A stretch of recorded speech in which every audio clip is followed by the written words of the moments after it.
In this episode, we're going to focus on a skill that separates smooth, confident PCI work from frustrating misunderstandings, building a shared responsibility matrix that people can actually use.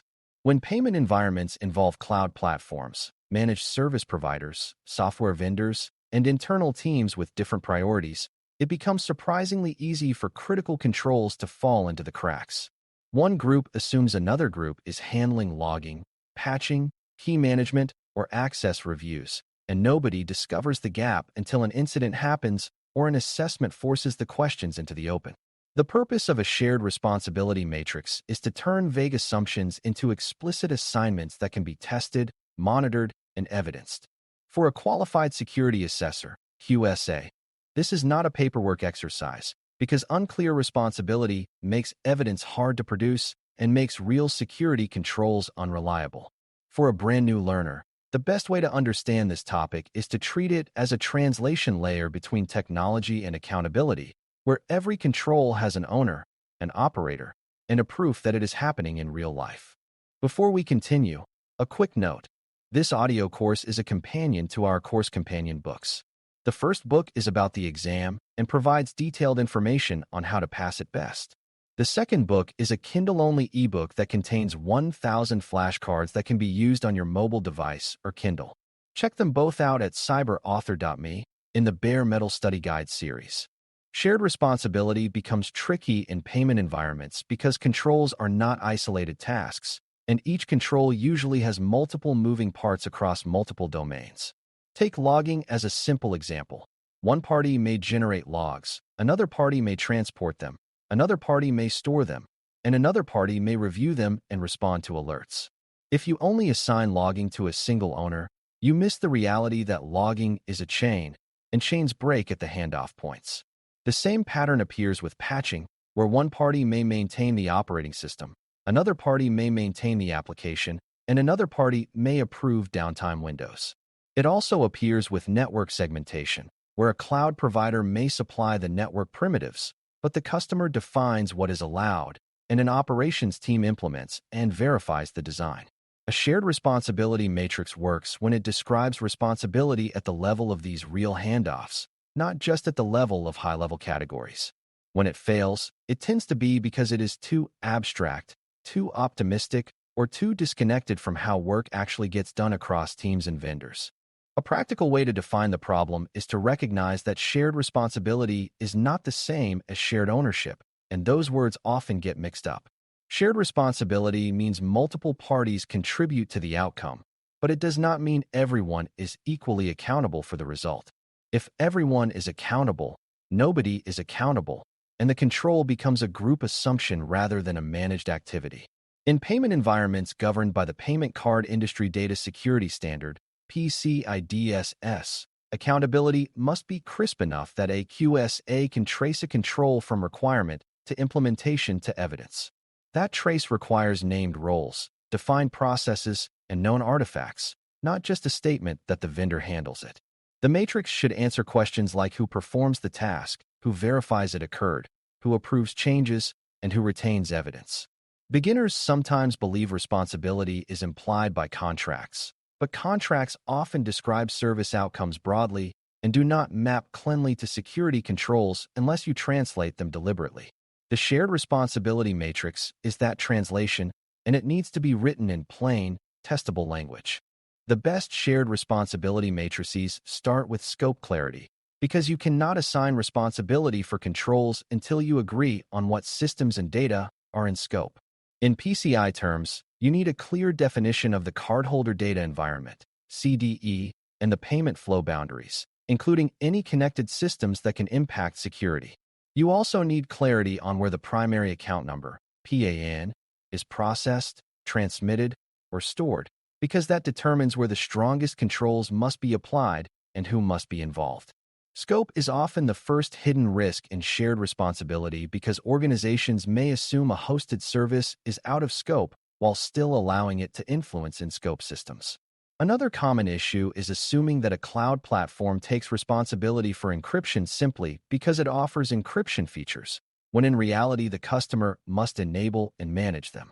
AQSA will often find that confusion about scope and data flow leads directly to confusion about responsibility, because teams cannot assign tasks to systems they have not clearly identified. A matrix that begins with a shared understanding of the environment reduces this confusion and makes the rest of the assignments more stable. Once scope is clear, the matrix needs a consistent structure so that each control is described the same way, which prevents gaps created by inconsistent thinking. A simple and durable approach is to define each control outcome and then assign roles for who does the work, who approves it, and who verifies it. Some organizations use a responsibility assignment matrix, or ACI, concept to make these roles explicit, but the specific label is less important than the clarity it creates.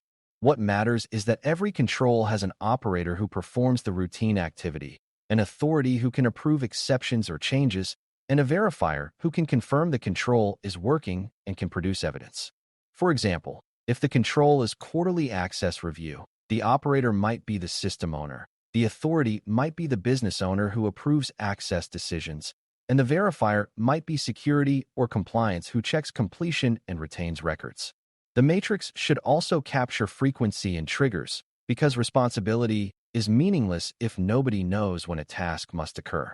AQSA will look for this operational clarity because it predicts whether the organization can provide evidence consistently throughout the year, not just during the assessment window. Shared responsibility matrices fail most often around gray zone controls, which are controls that cross boundaries between providers and customers or between internal teams. Vulnerability management is a classic example.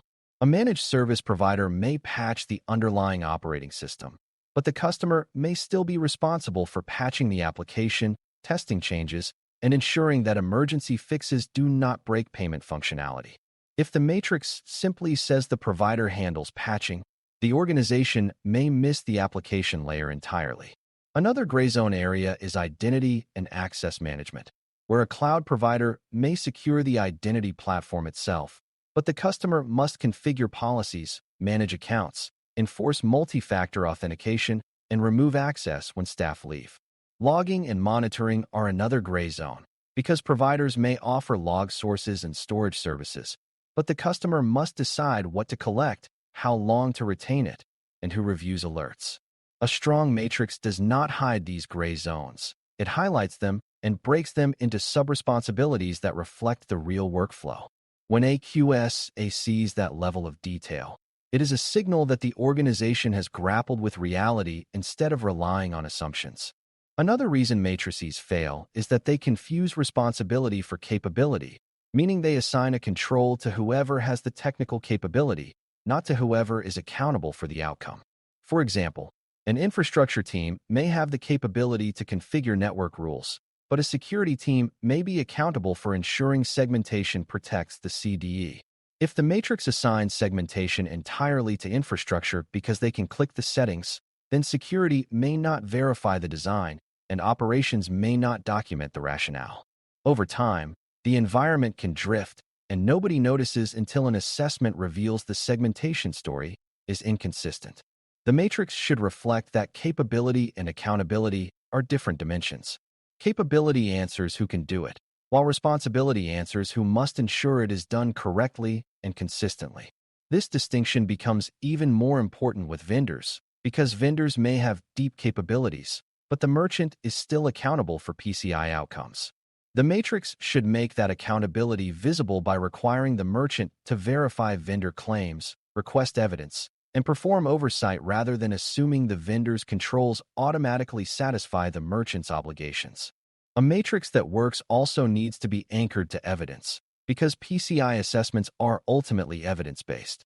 For every responsibility assignment, the matrix should imply what proof will exist that the work was performed, where that proof is stored, and who can retrieve it. Evidence can include review records, change approvals, configuration baselines, monitoring reports, incident tickets, and attestation documents from a third-party service provider, TPSP. The key is that evidence must be accessible and consistent, not scattered across personal inboxes or informal chat messages that cannot be retained properly. Beginners sometimes assume evidence is something you generate during an audit, But the healthier model is that evidence is a byproduct of normal operations. If the matrix assigns a monthly task, it should also establish where the monthly record lives and who checks that it exists. When evidence expectations are built into the matrix, teams begin to operate in a way that naturally produces what a QSA needs to validate controls. That reduces last-minute scrambling and makes security routines more sustainable. Shared responsibility matrices become especially important in cloud and managed environments where the phrase "the provider handles security" can mask the true distribution of tasks. Providers often secure the physical infrastructure, but customers secure configurations, access, data handling, and most of the operational controls that determine whether the CDE is protected. This is where beginners can get tripped up by the difference between shared responsibility as a general concept and a specific matrix that assigns tasks. A general concept might say the provider secures the platform and the customer secures what they build on it. But that statement is too broad for PCI validation. The matrix must get specific about what that means for key areas like network controls, encryption key ownership, log retention, vulnerability management, and incident response coordination. It must also account for the reality that customers often use multiple providers, meaning different parts of the payment flow have different responsibility splits. AQSA will want to see that the organization has mapped each relevant service to specific control responsibilities and has not assumed one generic model applies everywhere. A strong matrix also anticipates operational stress because many responsibility failures occur during incidents, outages, and emergency changes. When something breaks, teams move fast, vendors jump in, and the priority becomes restoring service. In those moments, security controls can be bypassed unless responsibilities are clear and routines are practiced. The matrix should define who can authorize emergency access, who must monitor vendor sessions, who captures after-action records, and who ensures temporary changes are reversed. It should also define communication expectations, such as how the organization is notified when a vendor performs a high-impact action. This is where a service-level agreement, SLA, can support the matrix by establishing timeframes for response, reporting, and evidence delivery. The matrix does not replace contracts, but it translates the contract into operational accountability that the teams can follow during pressure. For beginners, the key insight is that a matrix that only works on calm days is not a matrix that works. Real validation demands that controls remain dependable when the environment is under stress. Another hidden risk in shared responsibility is the tendency to treat responsibility as static, even though environments change constantly. New services are adopted, teams reorganize, vendors change personnel, and payment flows evolve with new features. If the matrix is not maintained, it becomes a historical artifact that no longer matches reality, which can be worse than having no matrix because it creates false confidence. A working matrix has an owner and a review cadence, and it is updated whenever the environment changes in ways that affect control coverage. That update discipline should be tied to change management so that new systems, new integrations, and new vendors trigger a responsibility review. AQSA will often detect stale matrices by comparing them to the current architecture and noticing missing components or outdated service names. For beginners, it helps to think of the matrix as a living map. If the city adds roads and you never update the map, you will get lost, and in security terms, getting lost means not knowing who is responsible for critical controls. It is also important that the matrix is written for the people who do the work, not only for auditors. Many matrices fail because they are filled with compliance language that sounds correct but does not guide daily decisions. A strong matrix uses clear, operational phrasing that a system owner or support technician can apply. It should answer common practical questions, such as who opens a ticket when a vulnerability is discovered, who approves the remediation plan, who validates completion, and who retains proof. It should also specify escalation paths for disagreements, because shared responsibility often creates conflicts, such as when a vendor says a control is not in their scope while the customer believes it is. Without an escalation path, those conflicts linger and the control remains unowned. AQSA will view that as a risk because unresolved responsibility disputes tend to become long-term gaps. For a beginner, the lesson is that clear responsibility is a form of risk reduction because it prevents delays and prevents silence, when something must be done. As we wrap up, remember that building a shared responsibility matrix that works is about creating operational truth, not creating a pretty document. It starts with clear scope and a shared understanding of where payment data flows and where the CDE begins and ends. It assigns responsibility in a consistent structure that distinguishes doing, approving, and verifying, and it breaks down gray zones into specific subtasks that match reality.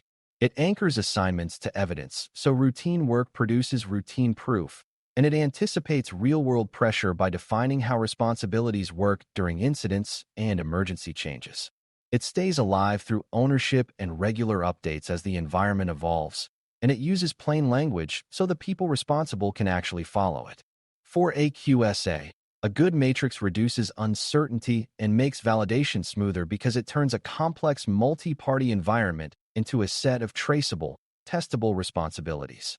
When you can point to a control, point to an owner, and point to consistent evidence, you have replaced assumptions with guardrails, and that is exactly what prevents shared responsibility from becoming shared confusion. Thanks for listening. For more audio courses, daily newsletters, and more, please visit baremetalcyber.com.